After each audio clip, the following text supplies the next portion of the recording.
అదరగొట్టే కారం రంగు రుచి ఆచి కారం పొడి. కొంతమంది ఏమనుకుంటున్నారంటే జగన్మోహన్ రెడ్డి గారి మీద ఉన్న కేసుల విషయం ఇవి కూడా చర్చకు వచ్చినాయి, జరుగుతుందని చర్చకు వచ్చింది, ఇవన్నీ కూడా వస్తాయి. మూడోది అమరావతి క్యాపిటల్ కింద దాన్ని గుర్తించేటట్టుగా ఇది శాసనం రావాలి అనేది ఒకటి. ఈ మూడు విషయాల్ని పక్కదారి పట్టించడం కోసం, ఈ మూడు విషయాల్ని సైడ్ ట్రాక్ చేయడం కోసం అమరావతిని తీసుకొచ్చారు. మొత్తం ఇవాళ చూడండి, యావత్ తెలుగుదేశం పార్టీ కూటమి నాయకులు మొత్తం దీని వెనకాలన్నారు. అమరావతి ప్రజలు, రాష్ట్ర ప్రజలు మొత్తం కూడా ఇదే ఈ చర్చే. అసలు మీకు తిరుపతిలో జరిగిన కుట్రను మర్చిపోయారు, అమిత్ షా చర్చలు మర్చిపోయారు, చంద్రబాబు నాయుడు గారి భేటీని మర్చిపోయారు. అట్లాగే అమరావతిని క్యాపిటల్ కింద చేయాలన్న చంద్రబాబు నాయుడు గారి విజ్ఞప్తి, దాన్ని రేపు పార్లమెంట్ సెషన్స్ లో పెడతారా పెట్టమని అడగటం, దీన్ని మర్చిపోయారు. ఇవన్నీ అట్లాగే భోగాపురం ఎయిర్పోర్ట్ మర్చిపోయారు. ఇవన్నీ పోయి దీని మీద వెళ్తున్నారు. అంటే జగన్మోహన్ రెడ్డి గారు సక్సెస్ అయినట్ట ఫెయిల్ అయినట్ట? ఆయన పార్టీ వ్యూహం ప్రకారం ఆయన సక్సెస్ అయినట్టే కదా. కాబట్టి ఆయన ప్రతి కథలకి వెనకాల దాన్ని తిప్పికొట్టడంలో ఇప్పటి వరకు కూడా టీడీపీ ఎమ్మెల్యేలు కానీ మంత్రులు కానీ ఇప్పటి వరకు ఎవరు బయటికి రాలేదు. ఒక్క నారాయణ మాట్లాడటం తప్ప. బయటికి రావడం అంటే ముందు మీరు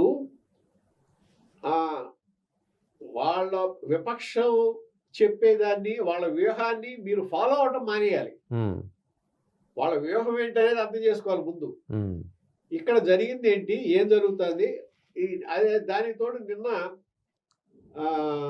లోకేష్ గారి విషయంలో ఒక ఇంగ్లీష్ మ్యాగజైన్ మీద వచ్చింది. ఆయన మీద ఏది ఒక మంచి నాయకుడు అని వస్తున్నాడు. అంటే ఈ మొత్తాన్ని డైవర్ట్ చేయడం కోసం, ఈ యావత్ విషయాన్ని డామినేట్ చేసి తీసుకురావడం కోసం అమరావతిని తీసుకొచ్చాడు. ఒక్క దెబ్బతో 4 పెట్లు కొట్టాడు. ఒక్క దెబ్బతో. అది అర్థం చేసుకుంటే ఫెయిల్ అయింది ఎవరంటే కూటమి.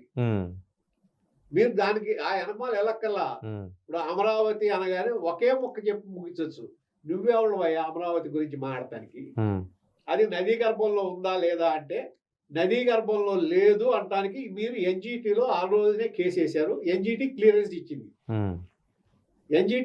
ఇచ్చింది అమరావతి రాజధానికి. ఆ రోజునే కేసు పడింది. సో నదీ గర్భంలో లేదు, అది క్లియర్. రెండోది, త్వరగా పూర్తి చేయండి అమరావతిని హైకోర్టు డైరెక్షన్ ఇచ్చింది. నువ్వేంటయ్యా మాట్లాడేదని అని ఊరుకోవాల్సింది పోయి మొత్తం అమరావతి మీద పడ్డారు.